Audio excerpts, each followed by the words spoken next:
it's me, Willowstorm, and in this video I've decided to talk to you about the cost of building Juno, because I feel like, and what we see a lot of, is these really massive, big, expensive, decadent vans just all over Instagram. Cost, I feel, is usually shrouded a little bit in mystery.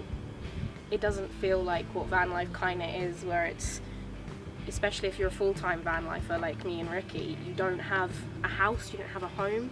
Your home is your van, and a lot of people choose van life because it's sometimes their only option.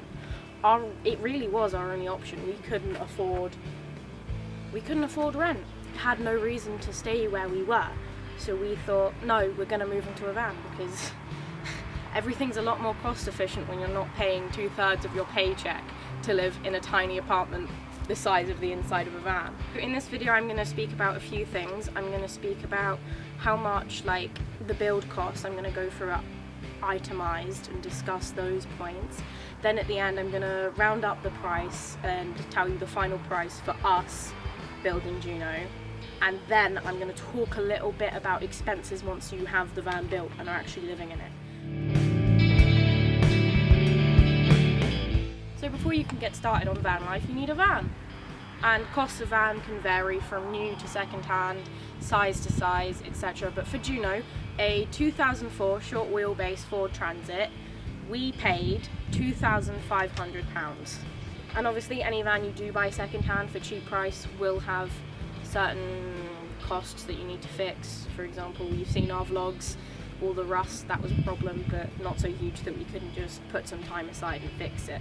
Moving on, you're going to need some wood to pack this baby out. And for us it cost about £150 on top of the scrap wood we could find / scrap wood we would give. Obviously wood would be more expensive if you had a bigger van. Most things to get out of the van is going to be more expensive the bigger your van is. Next thing is insulation. When you live in a van, you're going to get cold. Nights especially are cold. Even when we're down in Spain, once the sun goes, the heat goes. So you want something that keeps the heat in. Something that keeps the heat in, insulation, and you're going to want good insulation. Luckily for us, we were able to get it for free from a friend, which helped our price. But if you can't do that, you can get about a 10-meter roll of a synthetic wool type insulation for about £50. Next is the fridge. We got a Dometic fridge of the biggest size because we wanted a fridge that would last forever, so we bit the bullet and got the most expensive one. But you don't have to, because obviously not everyone is going to decide, no, I'm going to live in a van for the rest of my life. Then there is the roof rack on top of the van, which we needed because in a smaller van with 2 people living in it, we take up a lot of storage which we couldn't fit entirely inside the van. So we got a roof rack and a roof box. The roof rack was about £120, and we got a 500 litre full roof box, which is about £400, which again was the biggest box you could have because we like having stuff. Roof rack and box was an amazing investment for us, which again you don't need. Then, because we are teens of the modern era, we couldn't live without a good electricity supply. So for a split charge relay to charge the batteries alongside the van alternator is about 60 quid. Then a 1500 watt power inverter, 1500 watt power inverter is about £150, which gives us enough power to run a small heater if we needed it. But we've seen lots of people use much smaller power inverters for about 300 watts, and you can get them for £15 off of Amazon. And that's enough to charge laptops and phones. We then got 2 80 amp hour gel batteries. We were very fortunate getting these because we didn't have to pay for them. A friend had them who bought them and realised it wasn't what they were gonna need and they were gonna chuck them out, so we picked them up.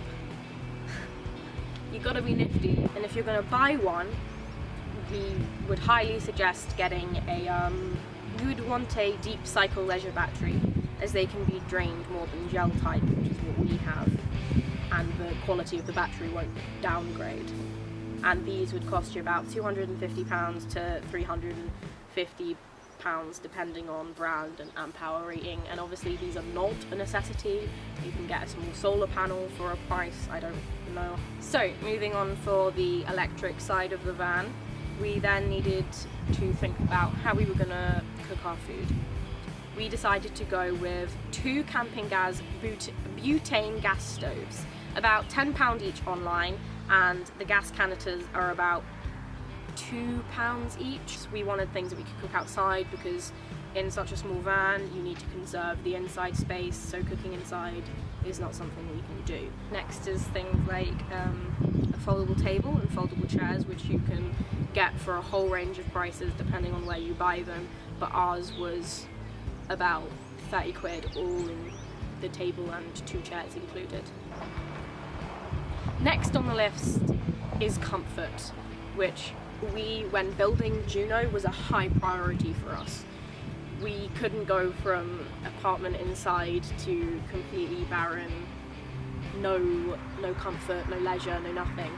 So we decided to get a memory foam double bed mattress, which for us costs about £160, and we just cut it to size because you can end up wasting a lot of money on getting a custom mattress, when a lot of the time if you go for memory foam you can really just open it up, cut it down to size and put it in. How are we going to see anything inside our van?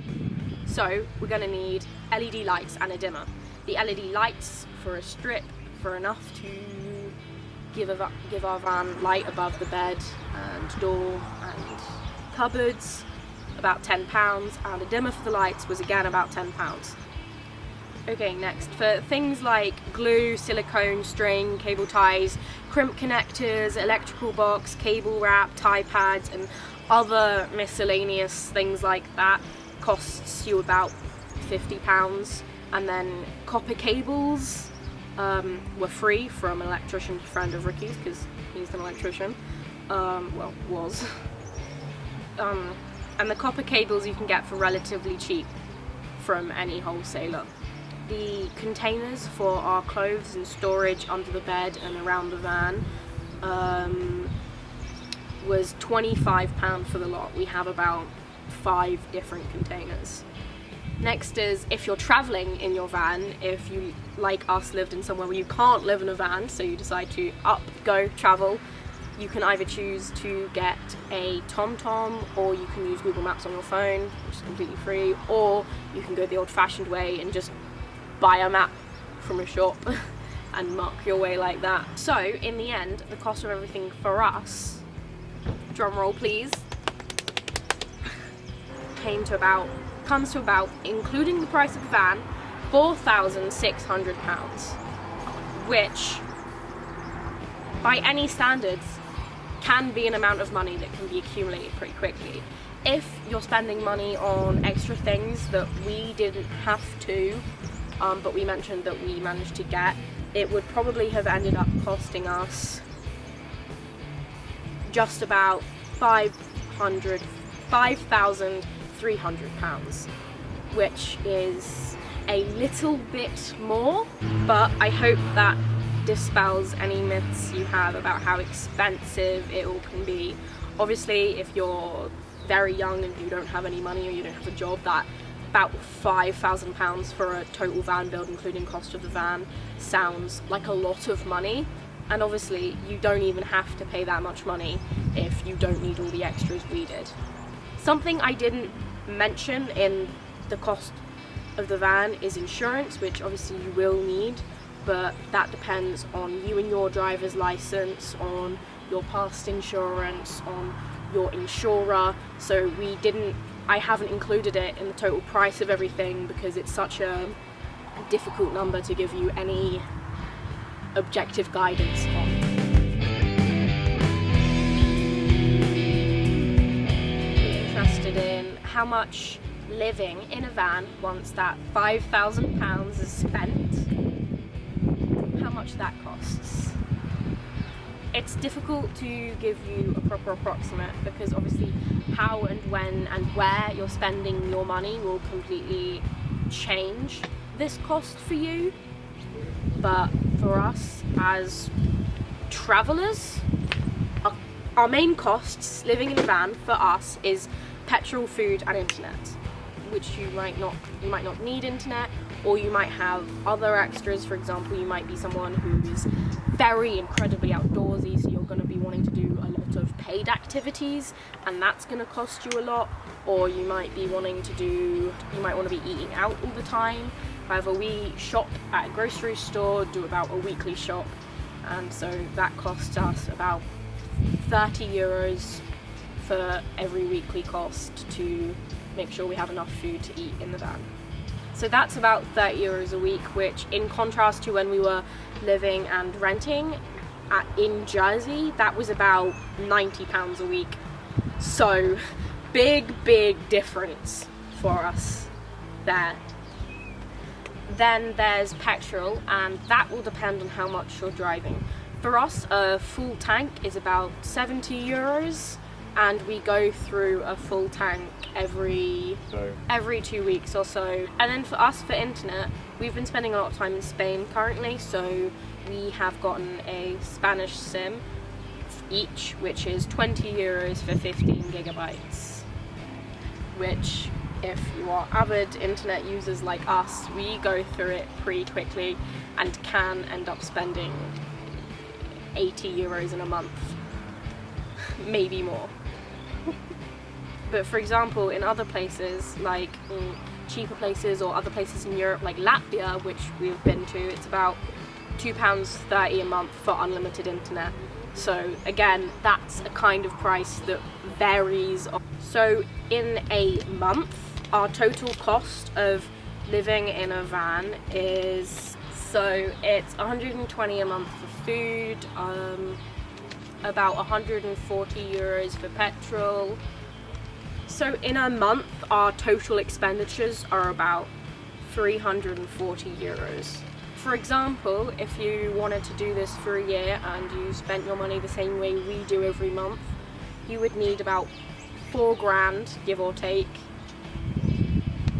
to stay travelling on the roads for a year. In the end, your total cost of a year in the life of van life is about 10 grand. So yeah, I really hope that helped make van life clearer for you and helped put into perspective the kind of, well, our reality as two young people going out into the world and starting van life. Also, this is for both of us. If you're a single person going to go travelling, like, all of the monthly costs are split in half. I have been Willow Storm from JunosJournies, giving you the cost of van life. I hope you enjoyed. Please remember to like, comment, subscribe. It's a little red button. I promise you won't regret it.